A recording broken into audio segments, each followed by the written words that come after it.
You're listening to Police Life, The Experts, a Victoria Police podcast shining a light on our people and their extraordinary skills.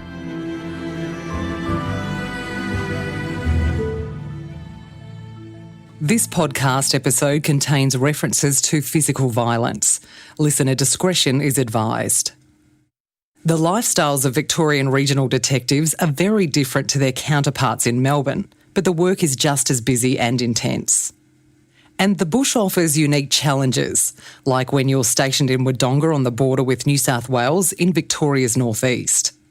The Murray River divides a population of 100,000 people, spread between the twin towns of Wodonga and Albury across the border. Like the rest of the locals, the crooks move back and forth across the border every day.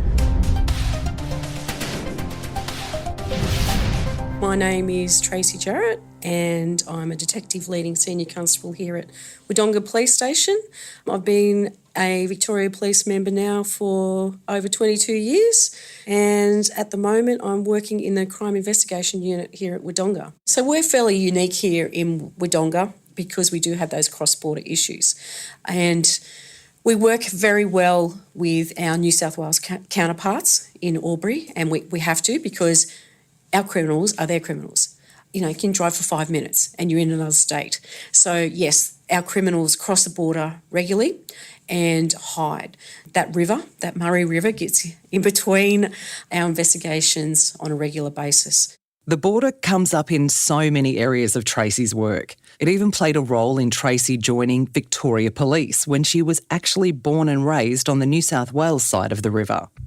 So I'm from a small country town called Culcan, and that's about half an hour north of Albury, so between Albury and Wagga Wagga. Town of 1,000 people, and in saying that, Culcan, we have had probably more than the average amount of people come out of Culcan join the police force. So I didn't join New South Wales Police at that time because living here on the border, Melbourne is always a lot closer. So we're 4 hours away compared to Sydney, which is 6 hours away. And New South Wales obviously being a lot larger state than Victoria, there's a lot more places to be transferred to than what it would be if you're here in Victoria. So that's the main reason why I joined Victoria. Tracy joined Victoria Police in 2001, leaving Sydney and a very different career to join the job. I joined the police force when I was 30 years of age, and so prior to that I was working in the fashion industry. I was working as a pattern maker. I still do a bit of sewing at home and whatnot as more a hobby. I'm always taking up pants and things like that for people on the side. There's always something that somebody wants done. And this is something that I'd always wanted to do, just hadn't got there. So I thought it was time that I joined. And so obviously joined the academy back in 2001. And from there, did a little bit of time in Melbourne after the academy. And then I got a position here at Wodonga Police Station. Worked uniform duties here in Wodonga for many years, still with a lot of members who are currently serving here.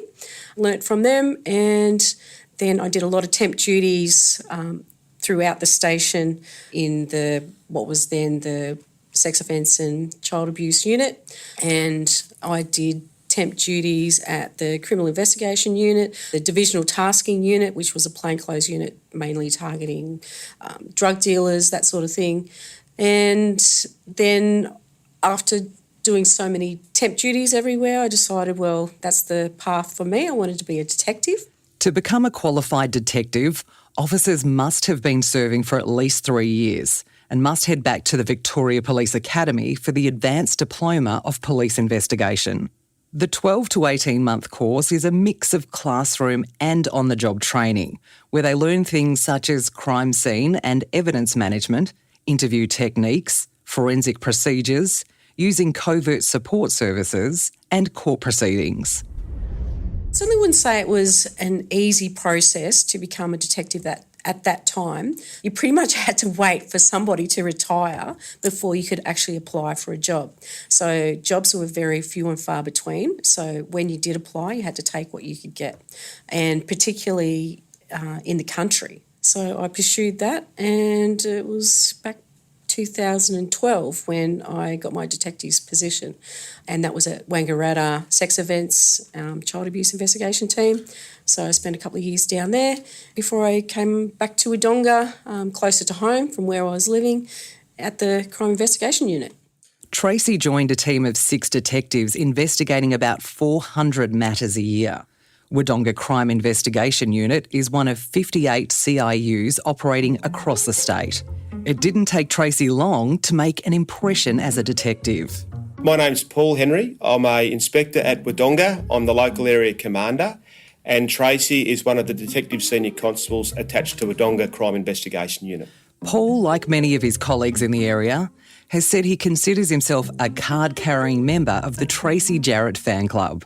There's been quite a number of investigations that Tracy and her fellow colleagues have encountered where they are required to do a lot more than what might be required of a divisional detective in the metro areas. So what makes Wodonga policing in general and Wodonga Crime Investigation Unit different is that they have to make a really good arrangements and stakeholder engagement with Albury Detectives Office. Sometimes this can be challenging, and there's always a bit of a balance between how much information we share across state borders and making sure that we also comply with our own processes. There's a real series of challenges that people like Tracy and the entire office will have to encounter and overcome. After 10 years working as an investigator in this border region, Tracy has honed her skills for these local conditions. A case from November 2021 demonstrates her tenacity on behalf of her victims and the community. So our day-to-day work is volume crime, or what we call volume crime. So our burglaries, our theft of motor vehicles, theft from motor vehicles, particularly serious, our fraud investigations and serious assaults. So that would be our day-to-day, but having someone's life hanging in the balance isn't something that we would deal with on a daily basis. So on this particular morning, I was notified of an assault that had occurred, and that was around about 9 a.m. that morning in relation to a stabbing incident here in Wodonga. Tracy is back on the scene of that stabbing. The victim was a 27-year-old man named Tyler Woods. It's raining, just as it was that morning. So when I drive into the street, what I remember is the ambulance being parked on the street here to my right, and the ambulance officers out treating Tyler, who was on the ground just near that bush that's situated over there on the corner, and they were trying to stabilise him enough to be able to get him into the ambulance to get him off to hospital for emergency treatment.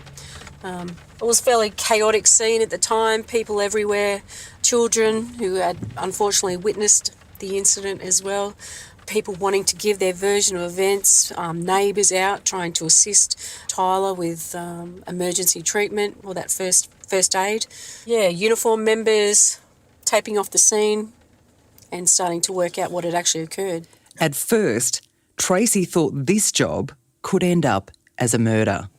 He certainly had life-threatening injury at that stage, even though it was one stab wound. It had affected his internal organs, so he had to be stabilised, and he'd actually stopped breathing several times from the scene to getting him to hospital and once he got to hospital. So it's full credit to the hospital staff and the ambulance officers who were able to revive him at the hospital to get him into surgery. Tyler Woods had just happened to be moving back to his sister's address that day at the location where this incident happened. So his brother, Callum Woods, was the actual intended target of this incident. Callum had been at the address when Tyler was stabbed, but when Tracy arrived at the scene, he'd already taken off in a car.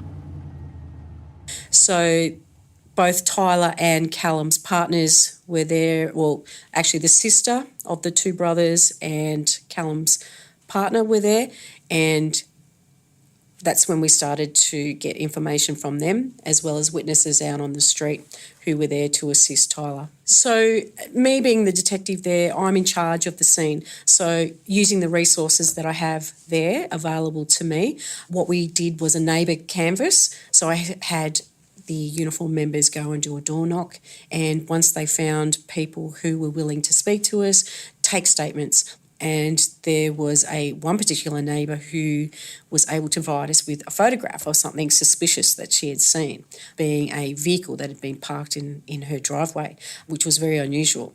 And that certainly started our investigation and corroborated what our witnesses and victims were saying at the time. After the scene had been brought under control by General Duties Police, Tracy began to calmly assemble a narrative of what had happened from the witnesses. So it was very chaotic. There was two males there confronting them with knives, and there was screaming, chaotic. Neighbours coming out to see what was going on. These two men being chased down the street by two other offenders with knives in their hands. We had the sister and partner of the two victims standing there screaming. So Anthony Carroll and Cade Bartell, they were the two offenders in this matter. And it was Cade who was in the stolen vehicle that turned up at the address driving. He took Anthony there so he could confront Callum Woods. The pair had been sent there because Callum was believed to owe money to someone else. It went downhill from there. These two males went over there, confronted Callum, and they had face masks on to cover their identity at that time. Because I've been doing this job for so long, you have people come in and out. It's like a revolving door here at the police station sometimes. And particularly Anthony Carroll, he was definitely well known to me as a long-term criminal and, particularly his family's enterprises. And then Bartell, he was certainly well known on both sides of the border here and his criminal offending as well. So knowing a lot about both offenders anyway, it was a good start for me to know where places maybe just start looking to find these people.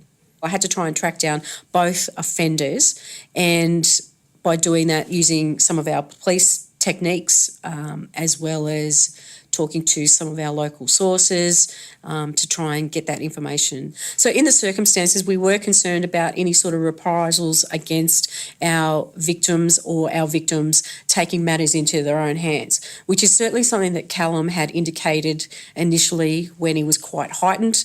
So that was a concern for us as well, that Callum was going to take matters into his own hands, search for these people, particularly for retribution in relation to what's happened to his brother. So because Tyler's life was still in danger and we didn't know if he was going to live or die at that time, because as the days progressed, there was more and more complications that were happening with Tyler in and out of surgery. We wanted to be able to find these people and act very quickly, make swift arrests, because I think that has a huge community impact when, as police officers, we're able to act quickly and get a result.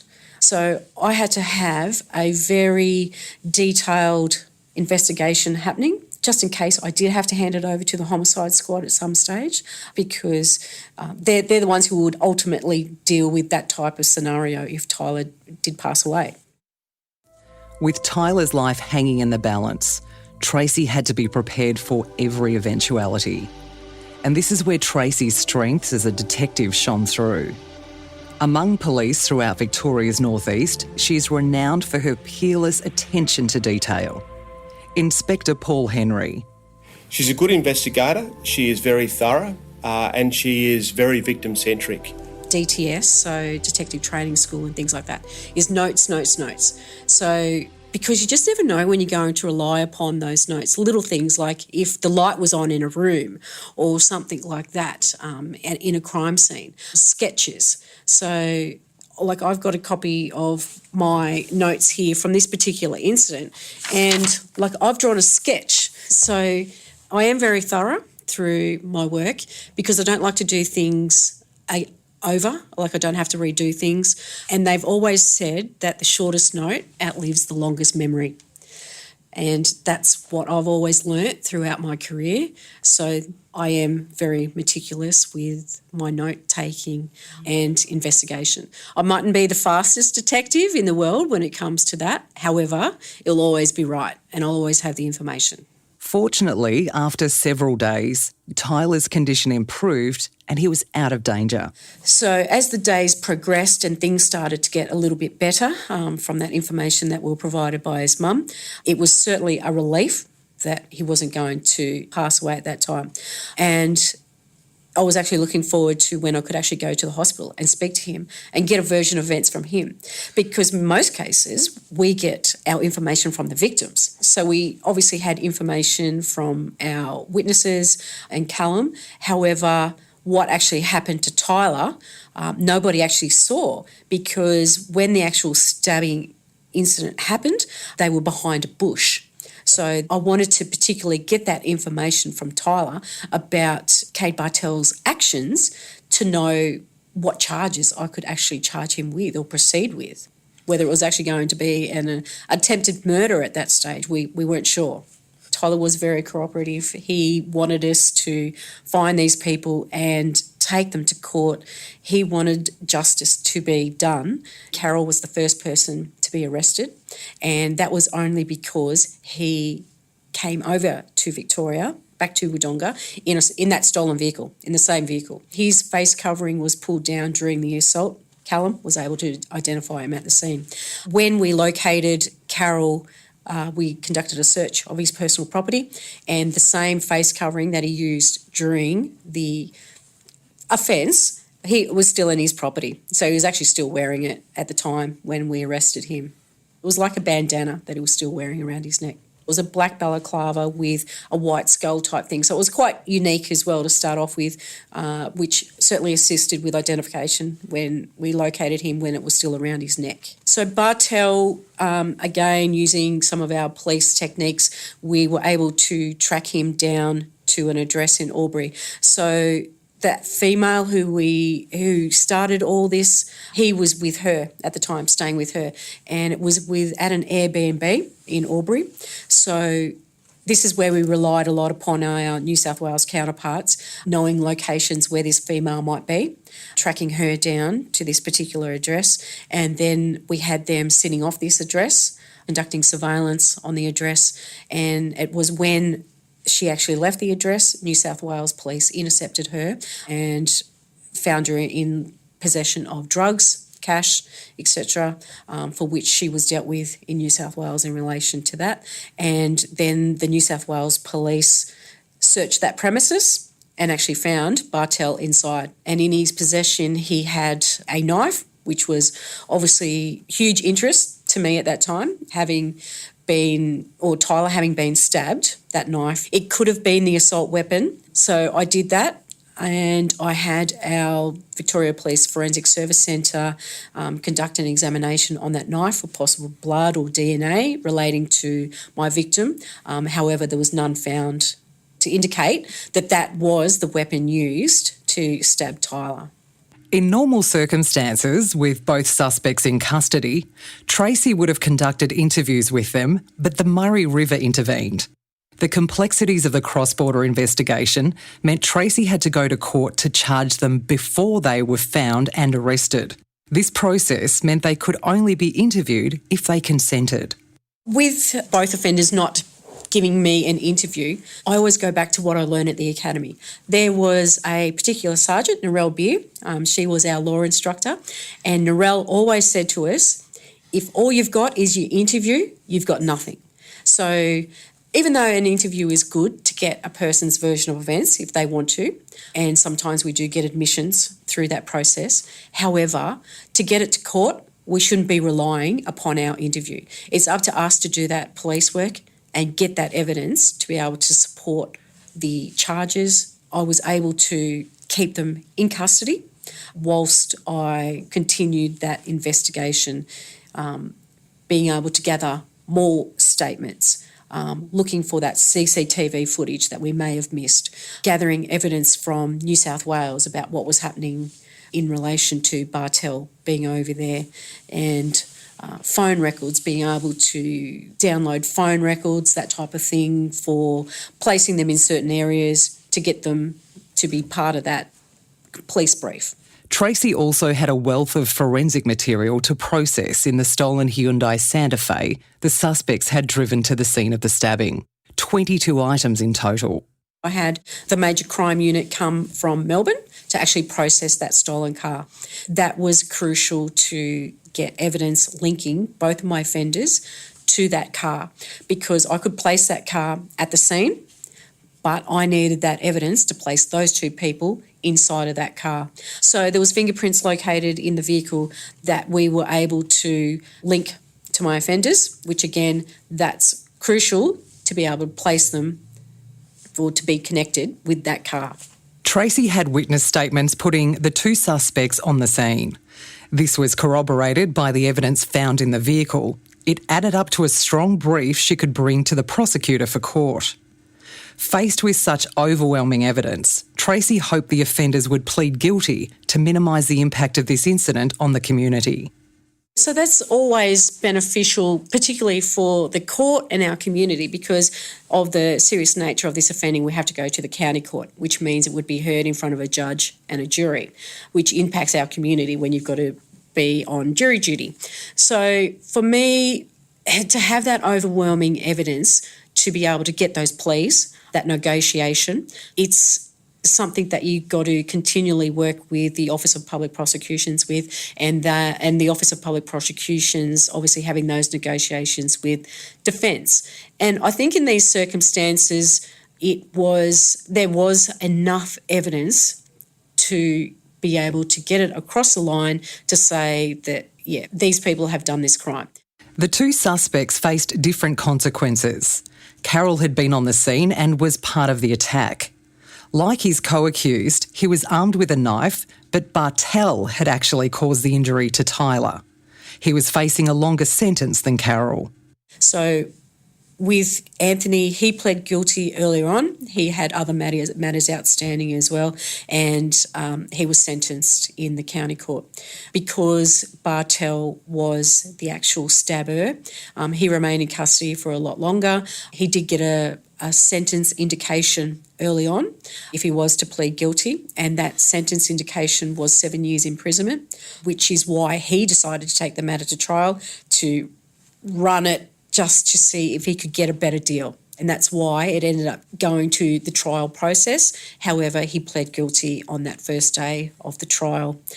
With Bartel, he heard the facts and circumstances whilst he's sitting in the dock in the courtroom, that he didn't realise how serious the injuries were to Tyler. And that was something I heard him say to his defence team after all the remarks were read out during the court, that he wasn't aware of how serious it was. So I was in court, part of the negotiations, and it was a great result to get that plea on that first day, so then I could let everyone know that they didn't have to appear in court, because it was going to save a lot of heartache for our victims and witnesses if they didn't have to appear in court to give that evidence, to relive the pain and suffering of this particular incident. People get very nervous when you tell them you're required in court.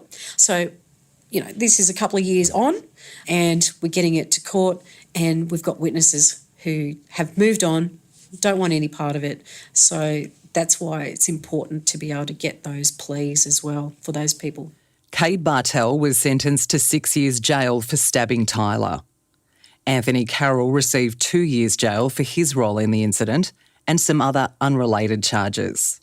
Violent attacks send shockwaves through a small community like Wodonga, so Tracy and fellow investigators place a high price on resolving such incidents. It's very important that we get justice for our victims, because, again, it gives the community that reassurance that the people are here to protect them. And a lot of the times with our media, we like to report that the parties are known to each other, so that we don't have the community concerned that we just have random targets in our community. A lot of the times we know who's committed these crimes.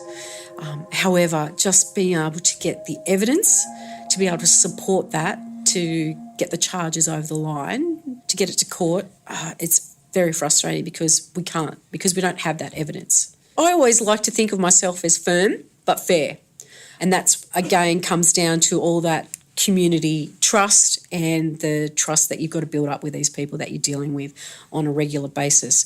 And once you've been here in this community for a long time, like, the criminals call me by my first name. So, you'll see them down the street or something like that and they'll go, "Hello, Tracy." So, yeah, because you are part of the community. They're part of the community.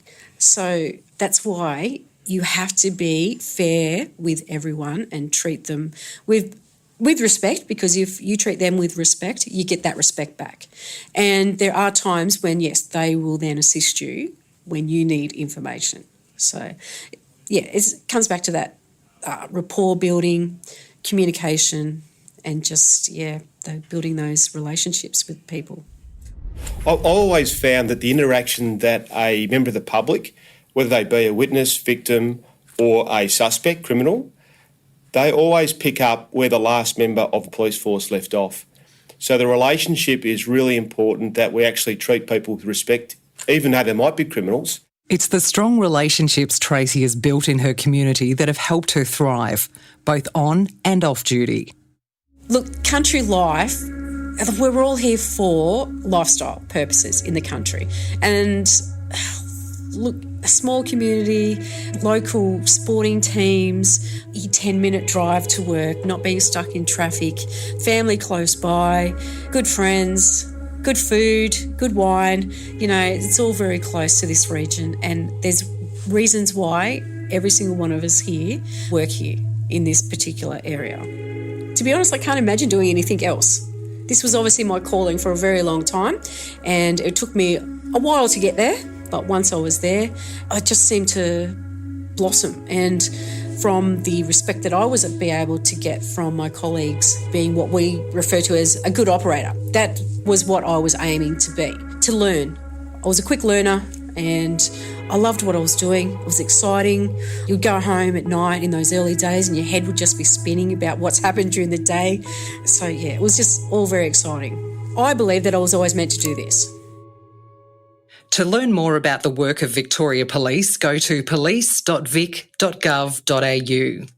And a reminder that if any of the themes in this episode have had an impact on you, please call Lifeline on 13 11 14. If life is in danger, call 000.